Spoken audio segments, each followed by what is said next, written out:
అందరికీ నమస్కారం. 99 టీవీ వాస్తు కార్యక్రమానికి స్వాగతం. వాస్తు ప్రేక్షకులకు నమస్కారం.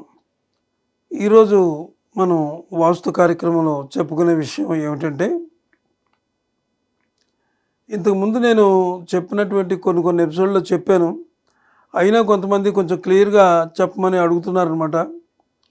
అదేమిటంటే, పక్క ఇంటి వల్ల మన వాస్తు అంటే పక్క ఇంటి వాస్తు వల్ల మన ఇంటి వాస్తు ఏమైనా చెడిపోతుందా, అంటే దెబ్బ తగులుతుందా, పక్క ఇంటి వాస్తు గురించి మనకేమైనా దెబ్బ తగులుతుందా, అంటే తగిలితే ఏం చేయాలి అనేటటువంటి సందేహాలు వెలుగుచ్చారు. సరే, దాని గురించి మనం ఇప్పుడు క్లియర్గా మాట్లాడుకుందాం. పక్క ఇంటి వాస్తు అంటే ఇప్పుడు ఒక విషయం ఉంది ఇక్కడ. పక్క ఇంటి వాస్తు అంటే ఎలా ఉంటుందంటే, అది మనం మీరు చూడండి క్లియర్గాను. ఇప్పుడు ఒక విషయం ఉంటుంది ఇందులో, చెప్పేది ఒకటి, మీరు ఆచరించి చేయకపోతే చెప్పినది ఎంత వృధా అయిపోతుంది అనమాట. అంచేత నేను చెప్పినట్టుగా చేయండి. మీరు ఒక హౌస్ చూద్దాం. ఇప్పుడు ముందు ఒక హౌస్ ఉంది ఇక్కడ. ఇది కాంపౌండ్ వాల్, ఈ లోపల హౌస్ ఉంది, ఇలా ఉంది. ఆగ్నేయం,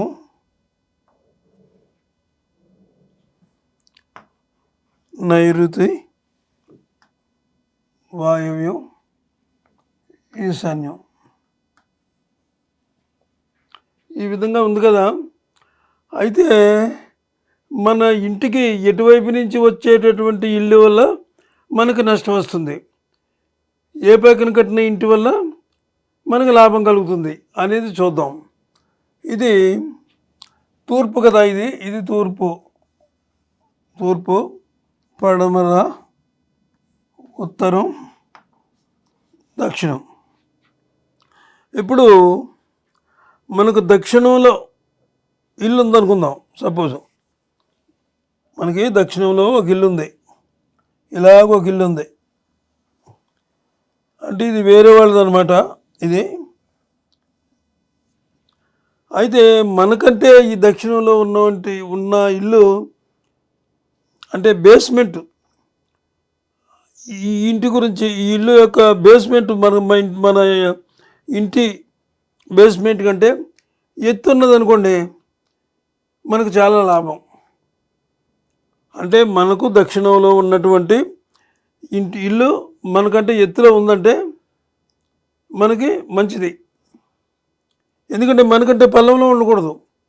పల్లంలో ఉంటే మనం ప్రమాదంలో పడిపోతాం. అంచేత ఈ దక్షిణం విషయం, ఇది దక్షిణంలో ఇలాగా చూసుకోవాలన్నమాట. ఇక పడమర విషయానికి వద్దాం. ఈ పడమరలో కూడా ఒక ఇల్లు ఉంది అనుకుందాం. ఇలాగా ఎవరిదో ఒక ఇల్లు ఉంది. ఇది కూడా ఇక్కడ చెప్పినట్టుగానే ఇది ఎత్తులో ఉందనుకోండి. ఇక్కడ మన కాంపౌండ్ వాల్ కంటే, అంటే మన కాంపౌండ్ వాల్ ఉంటే దీన్ని బట్టి బేస్మెంట్ ఉంటుంది. మన బేస్మెంట్ కంటే ఇది ఎత్తులో ఉందనుకోండి, మనకి మంచిది. వాస్తురీత్యా చాలా మంచి జరుగుతుంది మనకి ఇది. అదే ఇక్కడ ఉత్తరంలో ఒక ఇల్లు ఉందనుకుందాం. సపోజు ఈ ఉత్తరంలో ఇల్లు కూడా మన బేస్మెంట్ కంటే ఎత్తులో ఉందనుకోండి. మన బేస్మెంట్ ఇలా ఉంది, దీనికంటే హైట్లో ఉందనుకోండి. హైట్లో ఉంటే ఏమవుద్ది, ఉత్తరం మనకంటే డౌన్లో ఉండాలి ఎప్పుడు కూడా.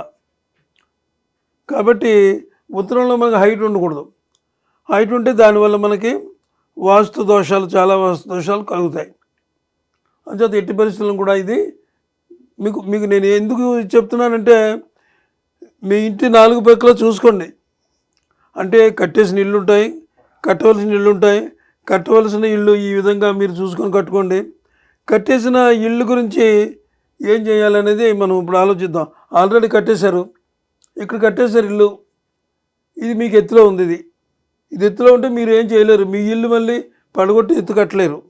కాబట్టి మీరు చేయవలసిందల్లా ఏంటంటే, ఈ ఎత్తులో ఉన్నదాన్ని ఇక్కడ మీకు కాంపౌండ్ వాల్ ఉంటుంది కదా, ఈ వాళ్ళు ఈ వాల్ దీనికి దగ్గరగా ఉందేమో చూసుకోండి మీరు.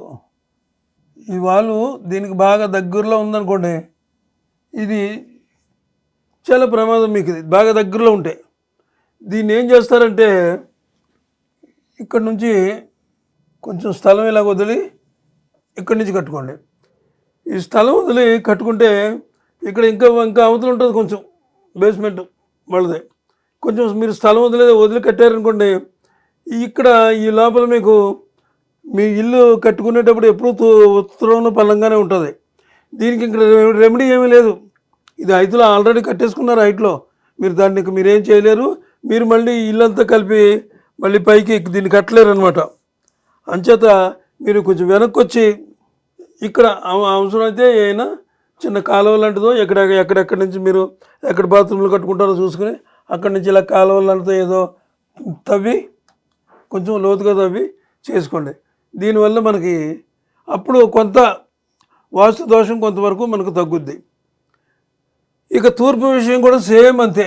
ఇలాగ దగ్గరికంతా ఉందనుకోండి, ఎవరిదైనా ఇల్లు అలా కట్టేసుకున్నారనుకోండి వాళ్ళు, ఇప్పుడు దగ్గరగా ఉన్నది కూడా ఇంత దగ్గరగా కట్టేసుకున్నారు వాళ్ళు.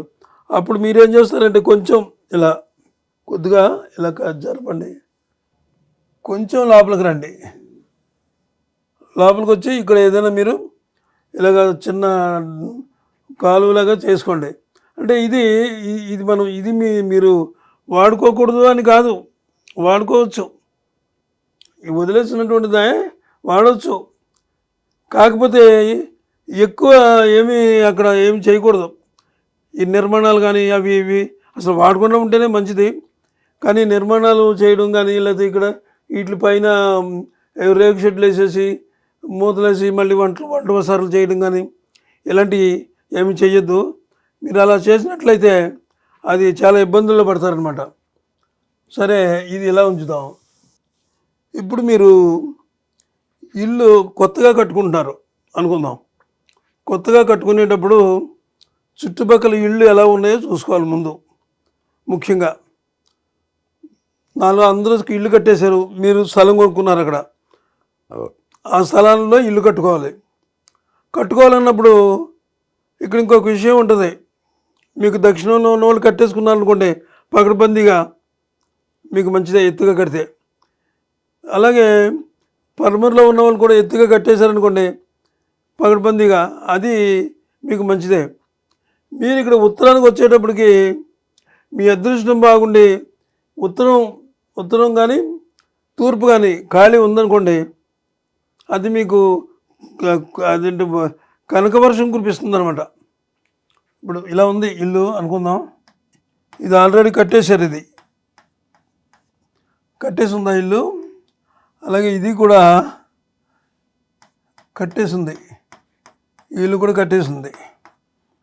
ఇక్కడ తూర్పుని ఇక్కడ ఇంకా కట్టలేదు వాళ్ళు కట్టలేదు. కాకపోతే ఎప్పుడైనా సరే మీరు ఎప్పుడైనా సరే కొంచెం హైట్లో కట్టుకోవడం మంచిది. ఎందుకంటే ఉత్తరంలో ఉన్న వాళ్ళు ఇంకో హైట్ కట్టేస్తారని మీరు అనుకోవద్దు. దానికి ఒక లెక్క ఉంటుంది. లెక్క ప్రకారంగానే వాళ్ళు కడతారు.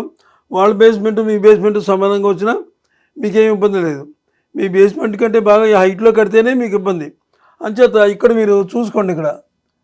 ఇక్కడ ఏ ఇబ్బంది ఉంటుంది. ఇక్కడ ఏమీ లేనప్పుడు చక్కగా ఇలాగా కొంచెం ఖాళీ వదులుకొని ఇక్కడ ఖాళీ వదులుకోండి. ఇలాగా ఖాళీ వదులుకొని ఈ వాటరు వెళ్ళడం కానీ ఇలాంటి ఇక్కడ ఎలాగో సంపు ఉంటుంది కదా మీకు. ఇక్కడ డోర్ ఉంటుంది, ఇక్కడ డోర్ ఉంటుంది, ఇక్కడ డోర్ ఉంటుంది. ఇక్కడ డోర్లు పెట్టొద్దు. అలాగే ఇక్కడ డోర్ పెట్టుకోవచ్చు. ఇక్కడ డోర్ పెట్టుకోవచ్చు. ఈ స్థానాల్లో డోర్లు పెట్టుకోవడం నిషేధం అనమాట. ఇక్కడ పెట్టకూడదు. ఇది మంచి స్థానం కాదు. ఇది ఎక్కడ పెట్టుకోకూడదు. ఇక్కడ పెట్టుకోవచ్చు. పెట్టుకొని మీరు అక్కడ మీ పరిస్థితి ఎలా ఉంది, మీ ఇంటి దగ్గర మీ వాతావరణం ఎలాగుంది, దాన్ని బట్టి మీరు కట్టుకునే ఇల్లు కట్టుకోవాలి. ఇదంతా ఎందుకు చెప్తున్నామంటే ఇక్కడ నేను ప్లాన్ వేసి చూపిస్తాను. ఓకే, అక్కడికి వెళ్ళిన తర్వాత ఆ స్వరూపాన్ని బట్టి అక్కడ తెలిసిన వాళ్ళు కానీ ఎవరినైనా తీసుకొచ్చి చూపించడం కానీ ఏదైనా మీరు చేసుకుని చేయండి. ఉత్తరంలో హైట్ ఉన్నదనుకోండి మన ఇంటికంటే, అది మనకి అంటే పక్కింటి వాస్తు వల్ల మనకి ఏంటి నష్టాలు అనే కాన్సెప్ట్ కాబట్టి మనం వీళ్ళు మాట్లాడుకునేది. పక్క ఇంటి ఉత్తరంలో ఉన్న పక్క ఇంటి వాస్తు వల్ల సమానంగా ఉంటే ఏ ఇబ్బంది లేదు. వాళ్ళ బేస్మెంట్ మన బేస్మెంట్ ఉన్నాం. కాకపోతే వాళ్ళది హైట్లో ఉండి మన డౌన్లో ఉంటే ఇబ్బంది. అలాగే తూర్పును కూడా అదే ఇప్పుడు చెప్పినట్టే బేస్మెంట్ సమానంగా ఉంటే ఏం పర్లేదు. అయితే దా దా మీ అదృష్టం బాగుండి తూర్పున రోడ్డు ఉందనుకోండి, ఇంకా రోడ్డు దగ్గర ఏం పర్లేదు, రోడ్డు మామూలుగానే వెళ్ళిపోద్ది. రోడ్డు అంటే ఇక్కడ ఒక విషయం, ఒకరు తీసుకెళ్ళారు నన్ను, మా ఇల్లు డౌన్ అయిపోయిందండి ఒకసారి వచ్చి చూడండి తీసుకెళ్ళారు. వాళ్ళు తీసుకెళ్తే వాళ్ళ ఇల్లు ఎలా ఉందంటే, ఆ ఇల్లు ఎప్పుడో పురాతనంలో కట్టిన ఇల్లు అది. ఆ ఇల్లు ఇలా ఉంది, ఇల్లు ఇలా ఉంది. ఈ రోడ్డు ఇక్కడ ఇలా రోడ్డు వెళ్ళింది కదా, ఎప్పుడో కట్టిన ఇల్లు ఇది. ఈ రోడ్డు పెరగడంలో అలా రోడ్డు హైట్ అయిపోయింది. ఈ రోడ్డు బాగా ఎత్తు అయిపోయింది అనమాట. ఇది బాగా ఎత్తు అయిపోయింది, ఇది డౌన్ అయిపోయింది తూర్పు. వీళ్ళు ఏం చేయాలి, ఈ ఇల్లు పడగొట్టి దీని లెవెల్కి కట్టాలి. ఇది ముందు ఎప్పుడో పురాతనది కాబట్టి పక్క వాళ్ళు ఏం చేసుకున్నారు, హైట్లో కట్టుకున్నారు. అంటే మొత్తం వీళ్ళు మునిగిపోయారు. మొత్తానికి ఒక మాటలో చెప్పాలంటే ఇల్లు మునిగిపోయింది.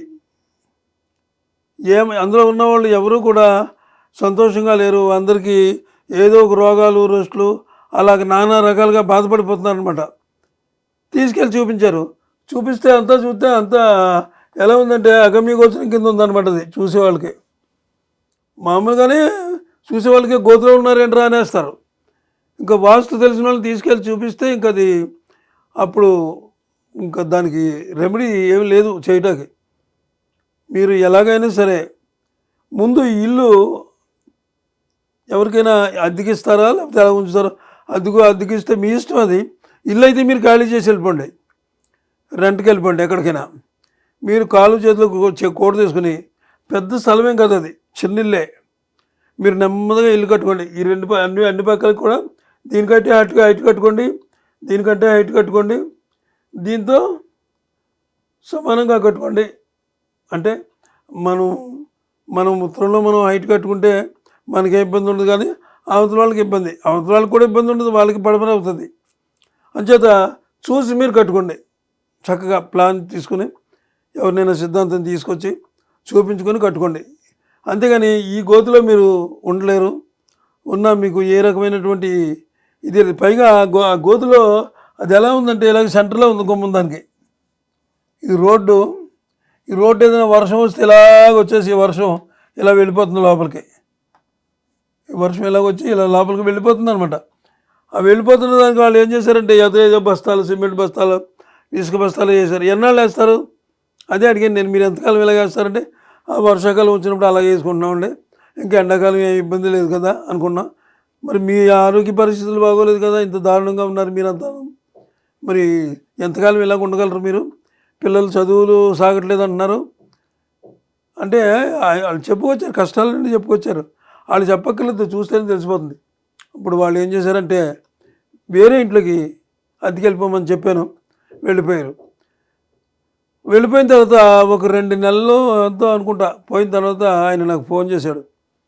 గురుగారు మీరు చెప్పినట్టు వేరే ఇంట్లోకి వెళ్ళిపోయామండి, నా వ్యాపారం కూడా చేయదు, చిన్న వ్యాపారం చేస్తున్నాడని చెప్పాడు, గుర్తులేదు. నా వ్యాపారం కూడా బాగుంది, పిల్లలు కూడా బాగా చదువుకుంటున్నారు, ఆదాయం కూడా బాగా వస్తుంది, నేను ఇప్పుడు ఇల్లు కట్టుకోగలను, మీరు రాగలరా అన్నారు. నేనైతే రాలేను, అక్కడ ఎవరినైనా తీసుకెళ్ళి చూపించండి, అది ఎక్కడో చాలా దూరం, అది నార్సింగ్ ఎక్కడో అన్నట్టు. అది ఫోన్లోనే మాట్లాడాడు ఆయన. నువ్వు తీసుకెళ్ళి చూపించుకో, నీకు అంతకే లేని పక్షంలో నువ్వు ఆ సిద్ధాంత్ గారిని అక్కడ ఉన్నప్పుడు ఆయనతోటి ఫోన్ ఇచ్చి నాకు మాట్లాడమను, నేను చెప్తాను ఆయన రకంగా చెప్పాను.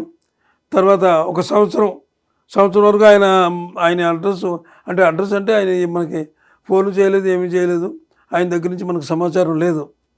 ఆ తర్వాత ఫోన్ చేసి గురువుగారు నేను ఇల్లు కట్టేసుకున్నానండి, చాలా సంతోషంగా ఉంది, ఇప్పుడు హైట్లో ఉన్నాను, రోడ్డు ఏమో కింద ఉంది, నాకు ఏ ఇబ్బంది లేదు, చక్కగా మెట్లు కట్టుకున్నాను అని చెప్పాడు అనమాట. అంచేత ఏంటంటే వాస్తు విషయంలో మాత్రం చాలా జాగ్రత్తగా ఉండండి. పక్క ఇంటి వాళ్ళ వాస్తు మనల్ని ఎప్పటికైనా ముంచేస్తుంది. అంటే దక్షిణలో ఉన్న వాళ్ళకి ఏం పర్లేదు, దక్షిణ హైట్లో ఉంటే. అలాగే పడమరలో ఉన్నా పర్వాలేదు. కానీ ఉత్తరం, తూర్పులో ఉన్నవాళ్ళు మాత్రం, అంటే నేను కింద కట్టుకునే ఇళ్ళు గురించి నేను ఇప్పుడు చెప్తున్నాను. అపార్ట్మెంట్ల గురించి కాదు. అపార్ట్మెంట్ల గురించి మనం ఒకరోజు ఆ అపార్ట్మెంట్లో ఎలా ఉండాలి, లోపల అవి కట్టేసిన ఇళ్లలో ఎలా ఉంటున్నారు వాళ్ళు, వాళ్ళ గుమ్మాలేంటి, కిటికీలేంటి, ఎక్కడెక్కడ ఏమున్నాయి, అంటే అపార్ట్మెంట్లో ఎలా ఉంటాయంటే ఆల్రెడీ కట్టేసి ఉంచుతారు. ఇలాగ మధ్యలో ఖాళీ వదులుతారు, ఇటు అటు పోర్షన్లు ఉంటాయి. ఒక పోర్షన్ వచ్చే స్థానంలోనే వస్తుంది నడిచేది, ఈశాన్యంలో వస్తుంది. ఇంకో పోర్షను నైరుతిలోకి వస్తుంది. నైరుతిలోకి వచ్చిన వాళ్ళు కృంగిపోతారు, ఈశాన్యంలోకి వచ్చిన వాళ్ళు పొంగిపోతారు. అలాంటివి కూడా ఉంటాయి. అలాంటివి ఉన్నప్పుడు ఏం చేయాలంటే అది గుల్లుండగానే తీసుకెళ్ళాలి. అది గుల్లుండగానే తీసుకెళ్ళాలి సిద్ధాంతిని, వాస్తు పరిశోధకులను ఎవరినైనా తీసుకెళ్ళి, అయ్యా నేను ఈ ఇల్లు కొనుక్కుందాం అనుకుంటున్నాను గురుగారు, ఇది ఆడిచ్చిన ప్లాన్ ప్రకారం ఇక్కడ గుమ్మం ఉంది, ఇక్కడ కిటికీ ఉందని మనకు చెప్తారు, ప్లాన్ చూపిస్తారు మనకి. అప్పుడు మనం చెప్పొచ్చు, బాబు నైరుతి మూలలో ఉంటే నువ్వు చాలా చిక్కుల్లో పడిపోతావు, నైరుతి మూలలో అసలు గుమ్మం పనికిరాదు అని చెప్పి ఆ నైరుతి మూలతో తీసుకెళ్ళి, ఆ నైరుతి మూల అంటే ఇలా ఉన్నప్పుడు నైరుతి మూలకు వచ్చేసిన తర్వాత దాన్ని నైరుతిలో మనం ఏం చేయలేం. అప్పుడు కొంచెం ముందుకు తీసుకెళ్ళి ఉత్తర అక్కడ అంటే పడమరలో ఉన్న ఇంటికి చెప్పాలన్నా, ఉత్తరంలో ఉన్న ఇంటికి చెప్పాలన్నా, నైరుతి కార్నర్లో వచ్చిన్నది ఆ గుమ్మం అనుకోండి, ఇటు దక్షిణంలో ఉందనుకోండి, ఇలాగ తీసుకొచ్చి సెంటర్ చేసి దక్షిణ ఆగ్నేయంలో ఆ గుమ్మం పెట్టించుకోవాలి. కట్టేటప్పుడే పెట్టించుకోవాలి. అది కట్టేసిన తర్వాత అవన్నీ పగలు కొట్టలేరు. అంచేత అపార్ట్మెంట్లో ఉన్నవాళ్ళు కట్టుకునేటప్పుడే ఆ గుల్ల అలాగ ఇచ్చేస్తారు మనకి, అంటే ఖాళీ ప్లేస్ ఇచ్చేస్తారు ఏం కట్టకుండా.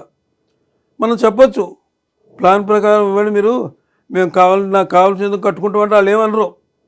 ఎందుకంటే ఈవేళ రేపు బిజినెస్ వల్ల వాళ్ళు ఎలా కట్టించుకుంటే మనకెందుకు, లోపల ఎక్కడ గుమ్మం పెట్టుకుంటారో ఎక్కడ కిటికీ పెట్టుకుంటారో మనకెందుకు, మన ప్రకారంగా మనం ఇచ్చేసాం అని వాళ్ళు అనుకుంటారు.